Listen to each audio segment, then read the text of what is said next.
everybody, Sam Strains here, welcome back to the Railway and welcome to another review. Today we're going to be looking at this, and bear with me because there's quite a few boxes, I'll just show you the two. This is the Bachmann Voyager, and it's actually a 5-car set, but as you can tell it's all boxed separately, so I've got the various coaches and things like that all in separate boxes. And so yes, the Voyager is actually a DEMU, which stands for Diesel Electric Multiple Unit, and for all intents and purposes it is an electric locomotive which runs on electric motors, except rather than picking up power from a pantograph or from a third rail down on the track, it generates its own using a generator, and that's of course where the diesel comes in, because you have a diesel engine which generates the power. So I'm going to be unboxing this lot today. It is a 5-car set, as I say, and it is a really nice set. I did show it during Diesel Month, which is a little bit naughty with it being a DEMU, but we're going to get to that anyway, and hopefully you'll enjoy it. So let's have a look at this then. And as you can tell, these two boxes have the end cars in them because they've got the cabs on each end there, but of course the other 3 boxes are just sort of the passenger coaches. But the interesting thing is that the motors are not inside these end cars. You've actually got one of the coaches. It's not that one, let me find it. Yeah, I think it's that one because that one weighs a lot. So yeah, the motor is actually inside one of the coaches, which Hornby don't really do they? I don't think I've ever had a Hornby DMU that does that. But this one does, and it means that you haven't got all the power in one place. You've got it in the middle so that, you know, the power is spread evenly throughout the unit, which I think is quite nice. But yeah, this was an eBay job and it cost me £125, brand new. It was brand new, and that sounds like a lot, but it works out at only £25 per unit. And when you consider the quality and the weight and you know, the fact that you've got a very powerful motor unit here, I thought that was quite a good price. So yes, I'm going to get these open now and start looking at this lot. So excuse me just a sec while I move these boxes to one side. We'll start by opening up one of these power cars then. Well, it's not a power car in model form, but would the engine be inside there in real life? I would think so. I might be wrong on that. But yeah, the weird thing about this set is that all the boxes are completely nondescript. If I show you the end of this one, look, there's just no label, no nothing. So that was a bit strange, but I thought about this, and I've seen most of the other Bachmann DMUs have sort of a big outer sleeve which tie all the different boxes together. And although I bought this one brand new, or as brand new, it didn't come with a sleeve like that, so I'm wondering if it should have done, and that's why all the boxes are completely blank. But yeah, I'm not too worried about that.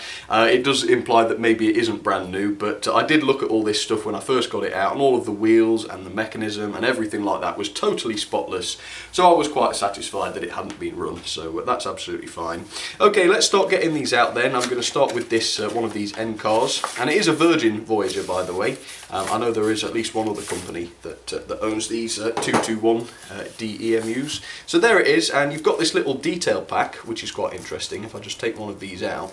Now, I wasn't sure what these were to start with, but if I show you up close, it is actually one of the couplings. This whole set uses very non-standard couplings, and I assume they've done that because it means that you can couple much more closely. But yeah, these just clip onto the ends of each unit, and they can clip the whole lot together. So I'll fit those later and I'll show you how that goes. But for now then, let's have a look at this one. So obviously this doesn't have the motor inside it. It is effectively just a coach. It does have lights though, but we'll see those later. Okay, so there it is then, very nicely detailed as you can tell, and we'll look at the detail later on, but it's got a lot of weight to it. It really is fairly heavy, you know, certainly to say it doesn't have a motor inside it. That does mean there's quite a lot of drag on the whole set, I must admit, but it does seem to just about manage. So yeah, there that is, and we'll get to that later on. Let's get the next box then. The next one is just a coach, not the motorised coach though. So let's get this one out, open the end. Slide it out, and they're all sitting in these sort of polystyrene trays, so it's not the most modern model set ever. You can tell that by the boxes. But yeah, here it is then. Again, got some good weight to it. I noticed that all of the windows are blanked out, and they are like that, aren't they, in real life, but it means you can't see the interior. So I'm not sure whether there is an interior inside here. There wouldn't need to be because you can't see it. But yeah, there it is again, good weight to it. You can see those little holes for the couplings in each end there, which we'll use later on. But yeah, that looks good, plenty of detail, and again, I'll show you one of these up close in just a second, so that you can see it. Okay, next box. Alright, this is another one of the end cars, so I'll hurry up with this one because it is just about the same as the other. So if I just pop that out, yeah, it is the same. Yep, same windows, same end as you can see, and like I say, yep, these do have a small number of pickups just to power the lights, but again, you can't really see the lights, they're quite dim. I think it's a bulb rather than LED actually. So yep, that's that one. This one feels heavy, so I reckon this is probably the motor car. Now all of the coaches look exactly the same except one, and one of them has a nameplate on it, and we'll look at that when we get to it. I don't think we've had that yet. I might have missed it, but I don't think I've missed it. Okay, so this is the power car, and obviously you can tell because it just weighs an awful lot, and I've just managed to push one of the windows inside, so I'll have to get that out and fix it. But yeah, it is really, really heavy. It's got all-wheel drive, so every single one of these 4 axles are driven, which is really, really good. And it has all pickups as well, so every wheel picks up. And even though it's really heavy, and it really, really does have quite a bit of strength, it does seem to struggle with some of these, you know, when it's pulling all this lot, just because there's so much drag. So if you wanted to extend it to a 6 or 7 car set, I don't know, you might want to do that. You probably will want to get another one of these power cars, just because they don't have a lot of power to spare. But yeah, there it is anyway, that's the power car. It just looks like an unsuspecting coach, doesn't it? But no, it's got the motor inside it. Okay, one more then, and this should be the one with the nameplates on it, which is quite unusual. You don't have the nameplates on the end cars, and I suppose this would be the middle car. So yeah, here it is, and the name on this is Lewis Blériot. I don't know if I've said that right, probably not. And again, it's just the same as the rest, it's just got those little blue nameplates on it there, as you can see. And they're on both sides, so yeah, that's pretty cool. So that's the whole set then. Let me just lay these out in front of you. And like I say, I'm going to look at one of these end cars up close and one of the coaches up close, and then you haven't really missed anything because they're all pretty much the same. So there it is then, the Virgin Class 221 Voyager. I'm going to get this reviewed for you in just a sec, but first of all then, here's a little bit of info on the Voyagers and a couple of shout outs for you as well. So a quick hello to Jake Craft 24, Luke Mania Studios and Mr Gamer Videos. Thank you very much for getting in touch, folks, and I hope you enjoy the video. So this particular set, as you know, is officially known as the British Rail Class 221, and you can tell from the design that these were made to look very futuristic with their sort of streamlined ends, which I really do like, of course. And this class was interesting because it was built with the tilting mechanism, like we've talked about, to ensure smoother running at higher speeds around the curves and such. And this model has it, as I've already talked about, but in real life some of the sets have now had this function disabled because it is quite expensive to maintain, I think, but not the Virgin ones. The Virgin ones still have theirs running, so if you want to try out the tilting in real life, get yourself on one of the Virgin ones because they still have it. These sets were originally produced as either 4 or 5 coach sets, and 44 were built in total. So here it is then, one of the end cars from the Virgin Class 221 Voyager, and it really is a superbly detailed model, just this one piece on its own. You get a real impression of the size. When I put it up on this white background, it was really hard to fit it in shot, which just tells you how big it is, because most diesel locomotives fit on this no problem. But yes, the camera is right back today. It is superbly detailed. I'm not too sure where to start, but I suppose we'll start on the paintwork like we normally do. So yeah, because it's Virgin, it is painted up with all the Virgin colours and the logos and such. So you've got the big Virgin logo here near the front, and on the very front, in fact, you've got a little Virgin crest, as you can see there, which is on the front. The ends, of course, have this sort of yellow and black paintwork on them, which is very, very characteristic of the Voyagers, and of course the Pendolinos as well. I think the Pendolinos have that, don't they? Or something quite similar. And then of course you have these doors with the sort of stripes on them and such. I suppose that's done so that people can see where the doors actually are on this thing. I'm not 100% sure, but look, you've even got tiny little disabled logo there, which is where you would go if you were in a wheelchair, I suppose, or something like that. You've got the running number down here, you've got these tiny little arrows and things. There's just all sorts of paintwork on the thing. It really is just so impressive. Okay, let's move on to some of the moulded parts and such. The key thing to talk about is the windows, of course. These are all separately fitted and glazed, and even though they are sort of blacked out so that you can't see inside, there are interiors inside there. I've had one of the bodies off. In fact, no, it was a motor car body to service it, and yes, there are chairs and seats moulded inside, even though you can't really see them, so that is really, really impressive. At the cab end again you have these windscreen wipers, which are separately fitted, not just moulded on, and they look very, very good. And the whole thing is covered with handrails, as you can see around the driver's door here, and on the very front there, just underneath the windscreen. And if you look underneath the front there, I don't know if I'm going to get a good shot of this, you can even see the horns, which of course are concealed underneath there where no one would really see them. And you have this weird device on the end here, and when I showed this to start with, people were asking whether that was a coupling so that you could couple multiple units together. Well, no, it isn't. I don't know what it is in real life, but certainly on the models that doesn't work, because I tried to put my two end units together and that didn't work. So it acts more like a buffer in model form, but no, perhaps in real life that is what it could have been used for, but I'm not too sure.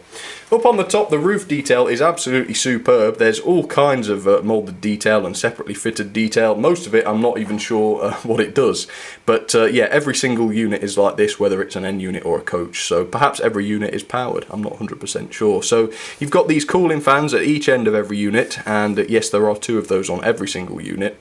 And then you've got this big unit as well, which has lots of wires coming out of it, as you can see. Again, I'm sorry to be so ignorant as to not know what that is, but once again, every single unit has that. So yeah, an incredible amount of detail. I haven't even got time to go into all of it, but I will just show you the end of this unit.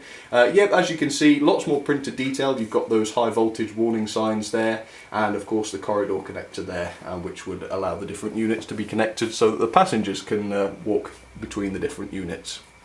Okay, well, I'm going to leave that there then. Obviously I haven't talked about all of the detail, but you should definitely get the picture of just how much there is on this thing. Okay, let me show you one of the coaches then. Okay, so here is one of the 3 coaches, and in fact this one is the powered one because I didn't want it to roll away.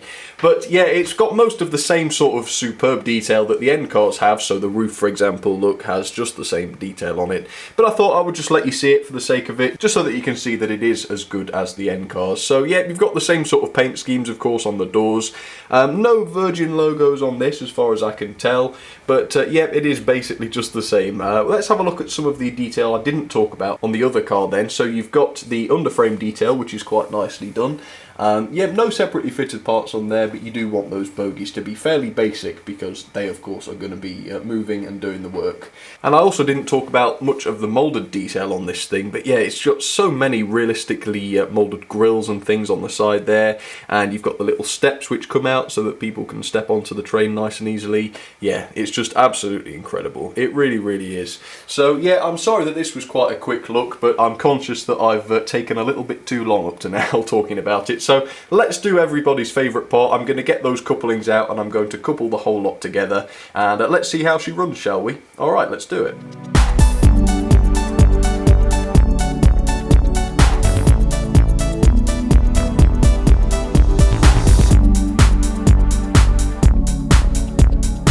Okay, so the whole set is now assembled. It took me a little while, so I just did a bit of a time lapse there. But yeah, now to talk about performance then. So I put the camera just here so that you can see the slow speed performance. I could have put the camera high up and let you see the whole lot, but then you're not going to get much of an idea of how slow this thing can go. So let's talk about performance then. I wasn't too happy with this in terms of performance when it came. It's not because it had been used or anything in the past, because I don't think it had. But the first thing that happened was, when I first tested it out, after a good service, this motorcar would just derail every single time, and there was nothing I could do about it. It would just derail on, well, at random it seemed. Some curves it would be fine one lap, and then the next lap it would derail on them. It was really, really bad. And I found out that it was to do with the tilting mechanism. These bogies, I think this was quite a while ago that I did this, but basically I think there's a spring which encourages these bogies to return to their normal position. And basically, because this thing is so heavy, these bogies were wanting to return to their original position much too forcefully, and it was just derailing it. So what I had to do was trim the springs down. I think that's what I did. Trim them down. I did try removing them completely, but that didn't really help either. So I've trimmed them down so that they're not quite as powerful, and touch wood, that seems to have done the job. But yeah, there are a couple of other issues as well. Although this unit is good and powerful, it still seems to struggle to pull the whole lot. You know, it doesn't accelerate very quickly when I turn the power up. And that brings me on to the last point on the performance. It just isn't very quick. It can do a great slow speed, but even at full speed it really doesn't go all that fast, and for a very high speed train it really should do, shouldn't it? And even though the high speed isn't very fast, it still really doesn't sound good either. It sounds like it's really struggling. So yeah, it's not fantastic really, but it's not all that bad, let's be honest. So let me try and do a little bit of slow speed then, and see how slow this thing can do. So it is coupled, so it's going to find it harder than it would if it was on its own. But as you can see, the slow speed performance is very, very good. It is just edging forwards there. Let me move it. Yeah, as you can see, good and quiet, good and stable at good slow speeds there. And it's just gone over the express point, this bogie has, so that's pretty good. And yeah, it does have a fair amount of power, but it's a big set, and the coaches and end cars are very heavy, which is probably what causes it. So I'm going to set this to about half speed, which really isn't very fast, but it's the kind of speed that feels safe, let's say. So let's get her started then, and I'll take some shots from around the room so that you can see the tilting mechanism working. But let me show you what else is going to be running alongside her. So first of all then, I have my Intercity 125, which is quite an older set, but I thought it fitted with today's themes. So there that is. And on the inside line, I'm going to be running my Intercity 225, which I believe is a full-on electric loco, so that is pretty nice. And see what other DMUs and electric locos you can spot on the line today. And here comes the Voyager around the curve, and hopefully you're going to be able to see her tilting. But you see what I mean, the tilting just looks a bit silly at this speed. So later on I will put it up to full power and you can see how quick it goes, or how slow it goes, as it really is. And these are at half speed as well, I think. Oh no, they're not, they're at way lower than half speed, and yet they're still going faster than the Voyager. But you know, even though there were a lot of performance issues with this thing out of the box, you have to admit that it looks great when it's running. Look at that. It looks the part, doesn't it? And the detail is just absolutely incredible. So I can't fault that, I must admit. Yeah, you can really see the tilt in there. Which does work quite well, I must admit. It doesn't derail anymore, and that's the main thing, I guess. We are, the 125's looking good as well. Not bad for an old girl.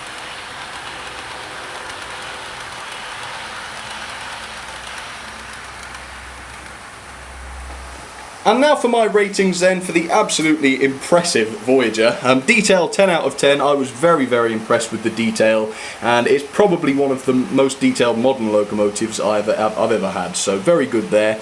Performance 6 out of 10. Not massively impressed with the performance on this. It's only just got enough power and it needed some pretty serious modifications straight out of the box. Character 7 out of 10, that's just quite opinionated really, because I am more of a fan of old-fashioned things, but I realise that it is quite an impressive looking thing, and it really does have a presence on the track, which is quite impressive. Build quality then, 9 out of 10, most of the detail is very, very sturdy, except some of the windows did fall in while I was taking them out of the packaging, but I suppose that sometimes can happen. Value then, £125, I thought that was fairly good in fact for what you get, so 9 out of 10 there, considering it's a 5-car set.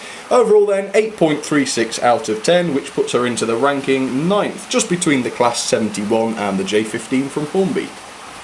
Right, I think I'm feeling brave, so I'm going to turn the Voyager up to full speed for a few minutes, and we'll see how it goes, but I'll warn you, it's not all that quick, so let's wait for it to go by. We've got the others here, which are again still going quite quick. And here comes the Voyager now, definitely at a better speed. Oh, and along that straight, that is very quick actually. But it slows down noticeably, as you can see. So, yeah, not bad, but not fantastic. And you can hear as well that it doesn't sound too happy. Well, it's going faster than it's ever gone before actually, I'm surprised at that. Sounds a bit whiny though, doesn't it? I do take back what I said though, it does actually get up to a good speed, I didn't realise that. Perhaps it's just had a chance to run in today, and that's why it's doing so well all of a sudden. But I am really pleased to see it do this, because it couldn't have done this straight out of the box. So that's quite nice to see. Ooh, look at it go.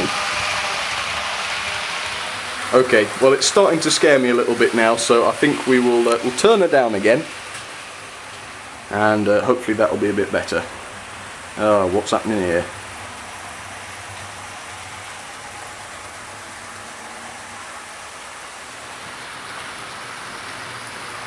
But yeah, certainly after the modifications it does run quite happily.